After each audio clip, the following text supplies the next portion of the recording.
심할 정도로 연약하시는 분, 그런 말을 하는 것이 아닙니다. 이 표현은 우리 인간의 입장에서 하나님의 마음을 표현하는 것인 거예요.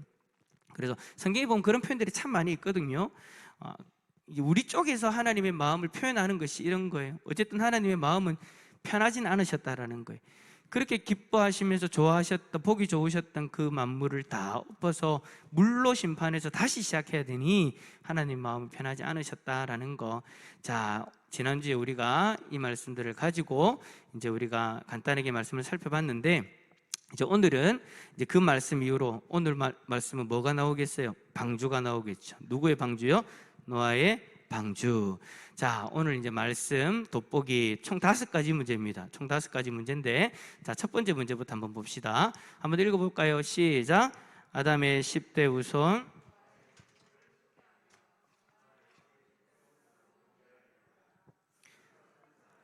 예, 그는 어떤 사람인가? 자, 읽어봅시다. 6장 9절 시작. 이것이 노아의 족본이라. 노아는 의인이요 당대의 완전한 자라. 그는 하나님과 동행하였으며. 자, 여기서 3가지가 싹 보이죠, 그죠? 첫 번째가 뭐예요? 노아는 의인이었다. 두 번째는 당대의 완전한 자였다. 세 번째는 하나님과 동행했다라는 것입니다. 자, 제일 첫 번째, 노아는 의인이었다. 근데 여러분, 우리가 로마서 말씀해 보면 의인은 없나니 하나도 없다 했잖아요, 그죠? 근데 어째서 노아는 의인이요 라고 그렇게 성경은 기록하는 걸까요? 그리고 당대의 완전한 자라, 흠이 없다라는 얘기잖아요, 그죠? 그리고 하나님과 동행했다.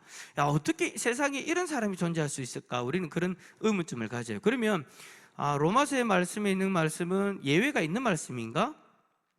아니죠. 로마서에 의인은 없나니 하나도 없다라는 그 말씀은 예외가 있는 조항 말씀이 아니에요. 자, 그렇다면 노아는 의인이요 당대의 완전한 자다라고 표현한 이것은 뭐냐면, 이게 이제 힌트가 뭐냐면 당대에 있어요. 당대. 무슨 말입니까? 그 땅에 있는 사람들 중에 그나마 의인이라는 거예요. 그 땅에 있는 사람들 중에 당대에 다른 사람들과 비교했을 때 완전한 자다라는 거예요. 그러니까 상대적 기준으로 의와 완전을 이야기하는 거지, 절대적 기준으로 완전한 의와 완전한 그 모습을 이야기하는 것이 아니다라는 것이죠. 그러니까 워낙 사람들이 타락한 그 땅 가운데에서 그나마 노아는 달랐다라는 거예요. 그나마 노아는 하나님의 말씀대로 살려고 노력했고, 노아는 하나님과 동행하면서 살아가려고 그렇게 노력했던 사람. 그래서 하나님이 노아를 인정하시고 노아를 그렇게 선택하셨다라는 겁니다. 그러니까 지금도 우리도 이 땅에서 마찬가지예요. 로마서 말씀처럼 의인은 아무도 없어요. 의인은 아무도 없지만, 그러나 세상 가운데에서 구별되게 살아가려고 하는 우리들은 있죠. 그런데 우리들이 그렇다고 해서 완전한 의인은 아니에요.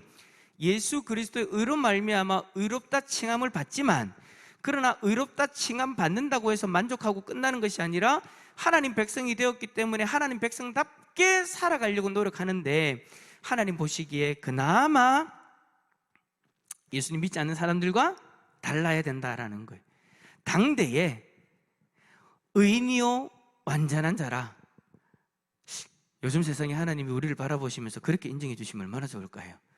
완전하진 않지만, 그러니까 퍼펙트하진 않지만 그나마 사람들하고 비교했을 때 그나마 낫다, 하나님 말씀대로 살려고 한다, 그렇게 인정받을 수 있는 저와 여러분 될 수 있기를 축복합니다. 자, 두 번째 문제입니다. 자, 두 번째 문제 읽어봅시다. 시작. 고페르나무로 만든 3층 규모의 방주의 크기와 구조를 살펴보라. 자, 창세기 6장 14절부터 16절까지 있는 말씀인데요. 자, 이렇습니다. 길이 300규빗, 너비 50규빗, 높이 30규빗, 그리고 위에서부터 한 규빗에 창을 딱 내고요, 옆으로 난 문이 있고요, 상중하 3층 구조입니다. 요게 노아 방주의 대략적인 구조예요. 자, 그림을 보면 이런 겁니다. 길이 135m, 높이 14m, 폭이 23m. 근데 여기 이제 높이가 13m, 14m 정도 되고요. 그다음 폭이 23m, 24m, 뭐 그렇게 이야기하는 수도 있습니다. 그러니까 어쨌든 이 정도 규모의 방주인데, 그렇다면 고페르 나무는 뭐냐? 고페르 나무라는 것은 모릅니다. 성경에서 고페르 나무라고 표현하는 것은 이것밖에 없어요. 여기 성경밖에 없어요. 옛날 성경에는 잣나무라고 그렇게 표현했는데 원래 원어의 성경에서는 고페르 나무. 그래서 이제 이 고페르 나무가 어떤 나무인지를 우리가 정확히 알지 못하기 때문에 그냥 히브리어에 있는 그 단어 그대로를 읽는 발음 그대로를 그냥 적어 놓은 거예요. 고페르 나무. 그래서 여러분, 고페르 나무가 무슨 나무냐라고 이야기를 한다면 지금은 무슨 나무인지 잘 모른다, 왜 성경은 이야기하지 않으니까 라고 그렇게 이야기하셔도 돼요. 그걸 또 모른다라고 이야기하기 좀 그래가지고 뭐 잣나무 비슷한 거 아니겠어? 라고 이야기하실지 모르겠는데, 원래 원어상으로는 잣나무라고 표현되어 있지 않고 고페르 나무라고 되어 있는데 그 고페르란 그 글자 그대로를 가져온 거예요. 무슨 나무인지 모르니까. 그렇다고 여러분들 아시면 될 것 같고, 어쨌든 길이 135, 폭 22에서 23, 높이 13에서 14m 정도 되는데, 이 규모가 어느 정도냐면 농구장 20개를 10개씩, 농구장 10개, 10씩 정리한 정도의 규모랍니다. 그러니까 엄청난 크기예요. 그죠? 근데 이 방주의 특징이 뭐냐? 돛이 없어요. 키가 없어요. 무슨 말이에요? 배가 항해를 하려면 요 키가 있어야 된다 아닙니까? 키가 뭔지 아시죠? 방향 잡는 거. 근데 이 노아의 방주에는 키를 만든 흔적이 없어요. 이게 있잖아요, 여러분. 참 주는 의미가 커요, 우리한테.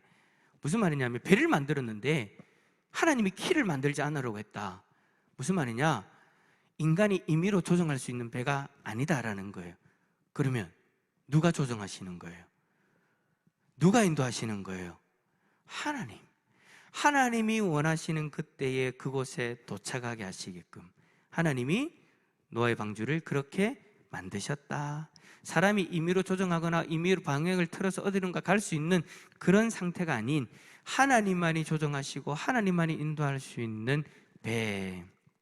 근데 여러분, 이 배의 구조를 봤을 때 총 적재량이요, 이게 이제 배 이제 만드시는 분들 있잖아요, 그죠? 그러니까 그런 분들이 딱 조사를 해보니까, 계산을 해보니까 43,000톤을 이 배에 실을 수 있답니다. 그러니까 현재 생존하는 생물체 17,600여 종의 암수 한 상씩을 다 싣고, 실으면 계산하면 35,200마리가 되는데, 그것들을 다 실어도 이 방주의 규모에 비하면 3분의 1밖에 안 된다라는 거예요. 그러니까 이 방주가 어마어마한 거예요. 농구장 20개를 10줄씩 딱 이열로 해가지고 딱 세웠을 만큼의 길이에다가 높이, 넓이에다가 그 다음 몇 층이라고요? 3층이니까 어마어마한 양이래요. 요거는 김우길 목사의 얘기가 아니고 배를 전문적으로 만드시는 분들이 계산해 보니까 이런 값이 나왔다라는 것을 이야기하는 거예요. 자, 어쨌든 이런 특징을 가지고 있는데 3번 문제 읽어봅시다. 시작. 방주에 탑승할 수 있는 사람은 누구인가? 또한 무엇을 실어야 하는가? 자, 여러분들 알고 있는 상식으로 한번 얘기해 봅시다. 시작. 방주에 탑승할 수 있는 사람은 누구예요? 그렇죠. 근데 여러분, 원래 하나님이 노아 보고 야, 너희 가족만 타! 라고 이야기했어요? 아니에요. 노아가 가가지고 막 전했잖아요. 배 타라고 막. 그런데 사람들이 어떻게 해요? 다 무시했죠. 그래서 결국에는 그 말씀을 믿고 배에 오른 노아의 가족들만 살아남은 거예요. 그래서 이 그림을 딱 보니까 다 표시가 잘 되는 것 같아요. 노아의 세 아들들. 제일 앞에 중앙에 있는 그림이 노아 부부. 그 다음에 뒤에 하나, 둘, 셋, 2명씩 있죠, 그죠? 그 아내들, 그리고 온갖 짐승들. 거기다가 먹고 살아야 되니까 먹을 수 있는 식량까지 해가지고 배에다가 다 그렇게 탑승하고 실었다. 그래서 총 사람은 몇 명요? 그렇죠. 8명입니다.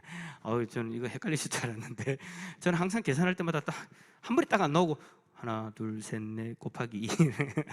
네, 죄송합니다. 저 혼자 그런데요. 자, 어쨌든 총 8명의 사람이 타고 온갖 짐승들이 그렇게 탔다. 자, 그런데 특이한 것이 있습니다. 4번. 하나님이 부정한 짐승은 한 쌍만 태우라고 이야기를 하시는 데 비해서 정결한 짐승은 7쌍으로 하신 이유는 무엇일까요? 부정한 동물은 한 쌍씩만 태우게 했거든요. 근데 정결한 짐승은 7쌍으로 타게 했어요. 자, 이유가 뭘까요? 힌트. 홍수가 끝나고 나서 어떤 일이 있었어요? 제사를 지냈죠. 그죠? 하나님 앞에 제사를 지내는데 여러분 생각해 보세요. 만약에 부정한 짐승들처럼 정결한 짐승도 한 쌍씩만 태웠다면 제사를 지낼 때 그 짐승은 거기서부터 끝나는 겁니다. 더 이상 번식할 수 없는 거예요. 왜냐하면 한 쌍씩 태워가지고 한 마리만 잡아도 끝나버리잖아요. 더 이상 번식을 할 수 없잖아요. 그죠? 그래서 어떻게 하느냐, 제물로 쓸 수 있는 그 양과 그리고 사람의 양식으로 삼을 수 있는 동물도 그렇게 더 태워서 부정한 동물은 한 쌍씩, 정결한 동물은 7쌍씩 그렇게 태웠다라고 우리는 봅니다. 자, 근데 문제가 있어요. 자, 5번 문제예요. 모세의 율법이 주어지기 이전 시대를 살고 있는 노아가 정결한 짐승과 부정한 짐승을 어떻게 구별할 수 있는가? 이거 한번 생각해 보셨어요?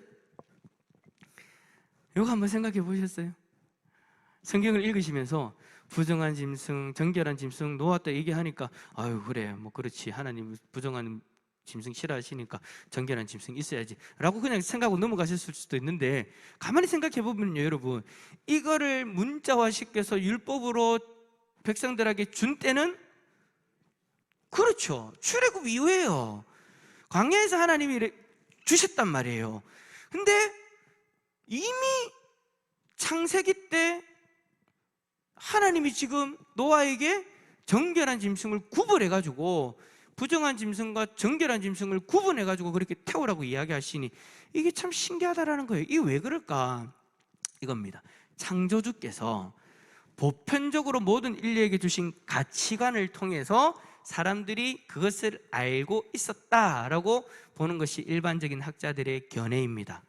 그러니까 누군가 하나님이 문자화 시켜서 그들에게 주지는 않으셨지만 하나님이 사람들로 하여금 알 수 있도록 지혜를 주셨다. 그러니까 이제 성경에 기록되지 않았지만 하나님이 알게 해주신 어떤 시간들이 있었을 것이다 라고 그렇게 보는 거예요. 그래서 특별히 우리가 또 생각해 봐야 될 게 뭐냐면, 창세기에 보면 여러분 이스라엘 선조들이 율법을 준수하며 살았던 모습들을 볼 수 있어요.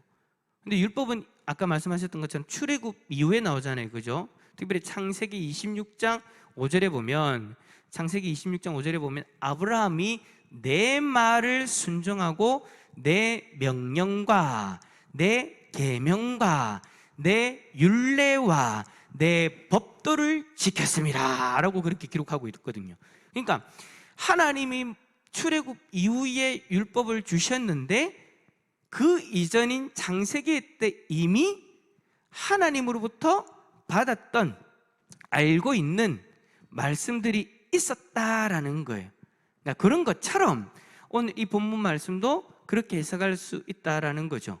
그러니까 하나님이 그것을 구분할 수 있는 지혜를 주셨다. 분명 문자로 그들에게 완전하게 딱 구분지어서 남겨주신 율법의 말씀과 출애굽 이후에 주셨던 그 말씀 전에 그들로 하여금 알 수 있도록 해주셨다라는 것이 이제 일반적인 학자들의 견해다라는 거. 자, 여기까지가 이제 우리가 오늘 말씀에 한번 쭉 여러 가지들 한번 살펴본 겁니다. 자, 그렇다면 이 말씀들을 가지고 한번 삶의 내비게이션 적용을 한번 해봅시다. 첫 번째 문제 한번 읽어볼까요? 첫 번째 문제 깁니다. 시작. 방주는 홍수 심판 중 세상에 떠있는 유일한 생명 공동체이다. 방주의 위쪽에는 창이 하나 있는데 이 창은 세상과 소통할 수 있는 하나뿐인 통로이다. 홍수 심판 기간 방주 안에는 사람과 다양한 짐승이 함께 살아가므로 분뇨, 냄새, 무질서 등 여러 가지 어려움이 존재했을 것이다. 당신이 속해 있는 공동체에서 경험했던 냄새나는 일은 어떤 것이 있는가? 그 일을 어떻게 해결했는가? 그러니까 방주의 어떤 특별한 구조를 봤을 때 힘들었을 거다라는 거예요. 여러분 생각해 보세요. 저희 집에도 그 동물을 키우고 있지만 제가 얼마나 예민하냐면요. 저는 밖에 있다 하루 종일 밖에 있다가 집에 딱 들어가잖아요. 그죠? 딱 들어가는 순간 바로 탁 옵니다. 뭐가 올까요? 이놈이 똥을 샀나 오줌을 샀나. 문을 열고 딱 들어가면. 근데 문제는 뭐냐면 저희 집 사람하고 애들하고는 몰라요. 희한해요. 또 그게 적응해서 그런지 모르겠는데 저 같은 사람은 딱 들어가면 바로 알아요. 그러면요 기분이 좋을까요 나쁠까요? 문 열고 딱 들어가면서 똥 오줌 냄새 나는데 할렐루야 이런 사람은 정신 아닌 사람입니다. 그죠? 막 짜증이 빌려고요. 화가 확 나요. 그럼 어떻게 될까요? 가가 치워야죠. 치우면 확실히 냄새가 덜해요. 근데 여러분 생각해보세요. 방주 안에 그 수많은 동물들이 다 들어가 있어요. 근데 방주 안에 있으면서 가만히 있을까요? 아니죠. 냄새 나는 그런 일들이 얼마나 많이 있겠어요. 그동안 얼마나 노아의 가족들이 힘들었을까. 그런데도 노아의 가족들은 그 부분들에 대해서 불평했다라는 성경 기록이 없어요. 아니 아예 그런 부분들에 대해서 다루지를 않아요. 이거를 우리 공동체에다 한번 적용해 보는 거예요. 우리 공동체 안에도 오늘 여기에 표현대로 그대로라고 이야기하면 냄새나는 일, 냄새나는 일 어떤 것이 있는가. 그렇다고 해서 여러분 냄새나는 일이라고 해도 옆에 있는 집사님이 방구를 꼈어요 뭐 그런 이야기를 하는 게 아니잖아요. 그죠? 어떤 걸 이야기하는 거예요? 문제가 생겼단 말이에요. 교회가 그리스도의 향기가 드러나야 되고 가득해야 되는데 세상적인 방법의 냄새가 가득해졌단 말이에요.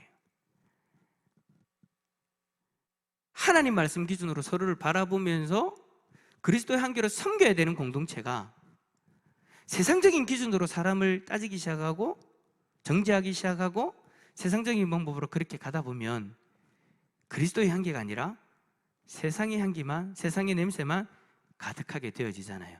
그때 어떻게 해봤는가? 그래서 제가 한번 고민해봤어요. 여러분들도 그런 아마 경험들이 다 있으실 거예요. 저는 어떻게 했는가 한번 고민을 해보니까 예전에 그런 일이 있었어요.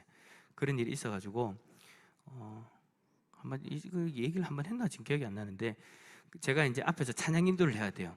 해야 되는데 그러니까 여기 오늘 문제로 표현하는 그대로입니다. 그냥 냄새 나는, 그러니까 그렇게 세상적인 방법으로 교회에 대해서 좀 대항한다라고 좀 표현해도 될 만큼 그런 분들이 그때 이제 뭐 이제 공동회인가 뭐 한다고 딱 앉아 있는데 앞에 딱 포진애가 앉아 계시는 거예요. 그때 교회 전체가 긴장을 했는데 아이고 저분들이 이제 어떻게 할까. 저분들이 벼르고 들어왔어요. 소문이 들리잖아요. 그죠? 벼르고 들어와가지고 이번에 어떻게든 막아보자. 와 으쌰 하고 딱 들어오신 거예요. 그 정보가 교육자실에 딱 들어와서 그래서 목사님하고 교육자들하고 어떻게 해야 되노? 어떻게 해야 되노? 이렇게 만약에 되면 교회가 어려워진다, 힘들어진다, 어떻게 해야 되겠노? 막 그렇게 고민할 때 제 머릿속에 한 가지 딱 가르침이 생각났어요. 무슨 가르침이었냐면 제가 신학교 다닐 때 저희를 가르쳤던 이제 예전에 박충우 목사님 아세요? 윤장군님 아세요? 문화교회 옛날에 원로 목사님, 지금 원로 목사님 박충우 목사님이라고 저희들을 좀 가르쳐 주신 목사님이 계신데 지금 원로 목사님이세요. 근데 그분이 딱 그러시는 거예요. 교회가 어렵고 힘들 때 다른 거 하려지 마라. 십자가만 가르치고 십자가만 전해라. 제가 그 생각이 딱 나는 거예요. 그래서 제가 목사님한테 목사님 딴 거 없습니다. 십자가만 바라봅시다. 그리고 교인들한테 성도님들한테 딴 얘기 하지 말고 십자가만 전합시다. 그날 찬양인도 제가 할게요. 제가 십자가만 찬양만 할게요. 딴 거 하지 맙시다. 인간적인 방법을 한다고 인간적인 방법을 하면 교회가 더 세상적인 냄새밖에 안 나니까 우리는 예수님만 바라보고 십자가만 바라봅시다. 딱 그렇게 했어요. 그래가지고 찬양인도하러 제가 올라갔어요. 얼마나 제가 어깨가 무거웠겠어요.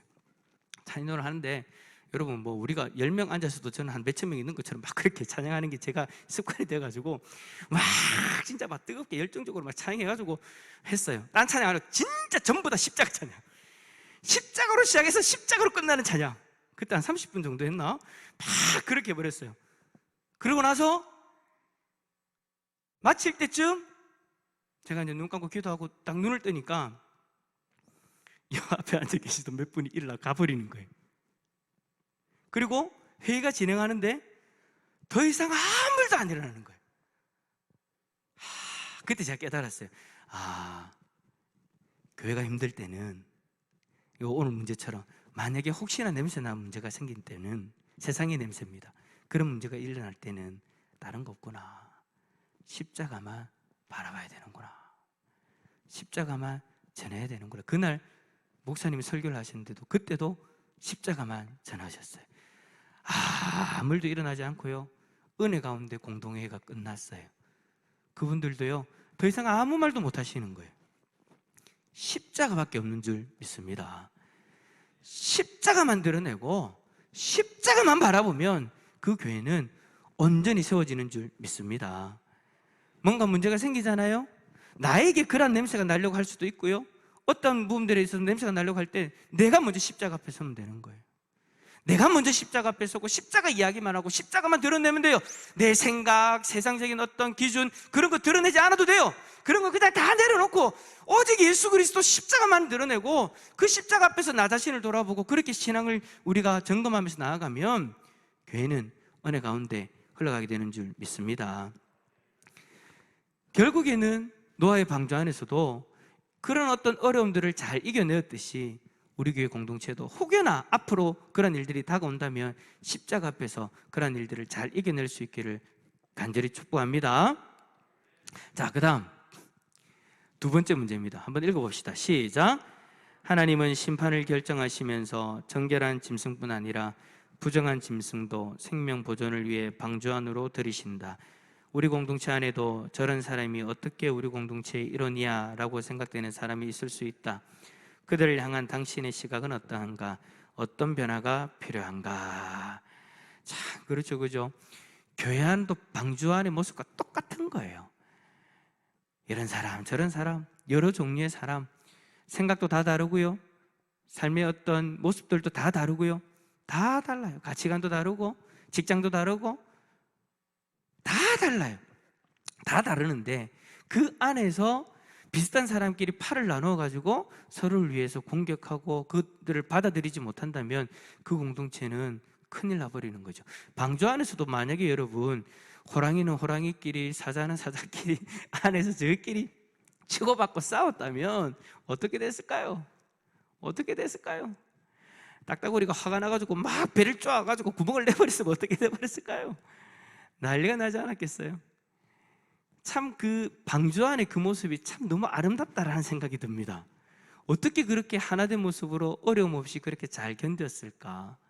결국에는 우리 그냥 공동체에게 적용해 본다면 서로가 서로를 인정하고 또 그리스도가 우리에게 보여주신 그 사랑의 모습으로 섬겨야 이런 일들이 가능하지 않을까? 저도 신앙생활 하면서 그런 이야기들 참 많이 들어봐요. 저런 사람이 어떻게 교회 오노? 솔직히 많이 들어봤어요, 저는. 근데 그 말을 들을 때마다 참 가슴이 아팠어요. 또 참 감사한 것은 하나님이 은혜를 주셔서 다시금 마음이 회복되어지고 서로가 서로를 품어줄 수 있는 자리에까지 가니까 이게 또 참 은혜죠, 그죠? 그러니까 우리는 은혜의 공동체로서 은혜 받은 자답게 서로를 바라보면 됩니다. 솔직히 여러분, 저와 여러분이나 믿음을 가지고 구원받는 것이 우리가 잘나서 믿음 얻고 잘나서 구원받는 것이 아니잖아요. 다 부족한 사람임에도 불구하고 부족한 우리에게 하나님이 은혜를 주셔서 우리는 구원받았잖아요. 은혜를 입었으면 은혜 입은 자답게 서면 되는 거예요. 사람을 바라볼 때에도, 지체를 바라볼 때에도 그러한 모습으로 우리가 살아가면, 그러한 모습으로 공동체 안에 우리가 살아가면 우리 공동체는 한목한 공동체가 될 줄 믿습니다. 내가 남보다 낫다가 아니라 남이 나보다 낫다. 내가 비록 가진 것이 많고 세상적으로는 더 뛰어날지 몰라도 저 사람이 하나님 주신 그 은혜가 더 많고 더 하나님이 귀하게 쓰신다라는 것을 인정하면서 우리가 서로를 바라보면 우리 교회 공동체는 더 아름다워질 줄 믿습니다. 제가 우리 교회 와서 참 감사했던 것이 그런 거예요.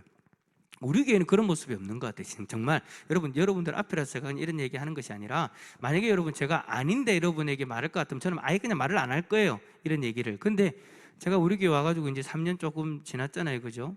8, 9, 땡, 1 이제 3년 조금 지났네.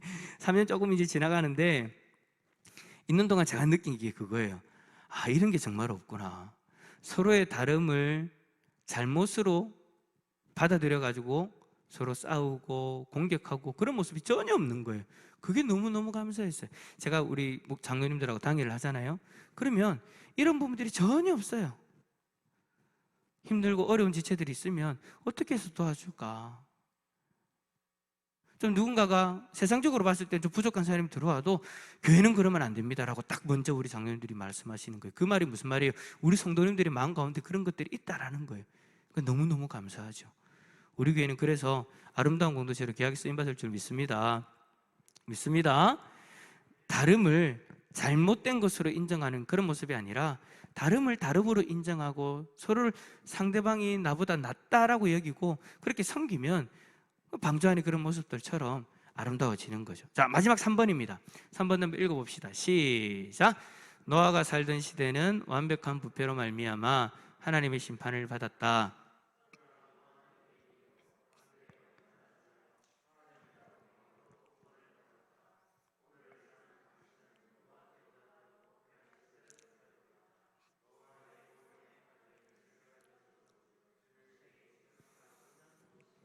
예, 노아의 세 가지가 뭐였어요? 의인이며 완전한 자며 하나님과 동행한 자.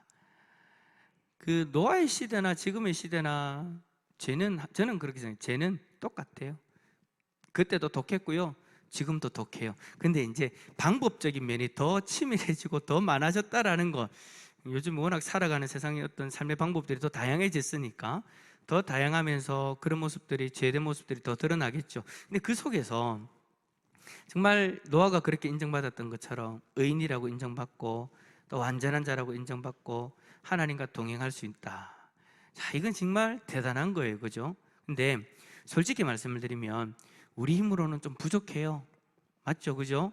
저와 여러분의 힘으로 어떻게 완전히 의를 행할 수 있고 완전한 자라고 평가받을 수 있고 또 하나님과 날마다 동행한다, 흔들리지도 않고 동행한다, 그건 여러분 우리의 삶에 어찌 보면 불가능한 일일지도 몰라요. 그럼에도 불구하고 하나님의 말씀을 통해서 우리가 이러한 삶을 포기하면 안 되는 거예요. 우리도 이러한 삶을 살아갈 수 있어요. 왜요? 우리 안에 누가 계시니까? 성령 하나님이 계시니까. 먼저 여러분 우리가 생각해야 될 것은 하나님은 이미 우리를 의롭다고 여기시는 줄 믿습니다. 왜 하나님이 우리를 의롭다고 여기세요? 누구 때문에요? 예수 그리스도 때문에. 예수 그리스도를 믿음으로 말미암아 우리는 이미 하나님 앞에 의롭다라고 인정받는 존재예요. 그러나 인정받는 존재라는 그것만으로 만족하고 우리의 삶을 예전과 똑같이 살아가면 이거는 문제가 있는 거예요. 우리가 정말 의롭다라고 인정받는 그런 진짜 믿음을 가진 사람이라면 하나님의 말씀을 통해서 우리의 삶이 예전과는 달라야 된다는 것을 깨닫고 그 말씀으로 인해서 발부둥치며 살아가려고는 해야 되죠. 그러한 모습들이 조금씩 쌓이면서 우리의 삶이 변화되어져야 된다라는 거예요. 어떤 모습으로요? 우리를 위하여 십자가에 죽으신 예수 그리스도의 의를 닮아가는, 예수 그리스도의 의를 닮아가는 모습으로 바뀌어져 가야 된다라는 거예요. 우리는 은혜로 구원받는 자입니다. 하나님이 우리에게 주신 선물로 주신 믿음으로 말미암아 구원받는 존재입니다. 그러나 우리가 그 믿음으로 말미암아 구원받는 존재라고 모든 것을 예전과 같이 똑같이 살아가면 안 된다라는 거 여러분 꼭 기억하시길 바랍니다. 믿는다면 믿는 자답게 살아야 되는 거예요. 물론 우리는 연약하기 때문에 흔들릴 수 있어요. 넘어질 수도 있어요. 죄를 짓고 싶지 않지만 어떨 때는 죄를 범하는 그런 모습일 수도 있어요. 그러나 그럼에도 불구하고 예수 그리스도로 말미암아 우리는 다시금 의를 행할 수 있는 자리로 하나님께서 인도해 주실 줄 믿습니다. 옛날 같으면 버렸어요.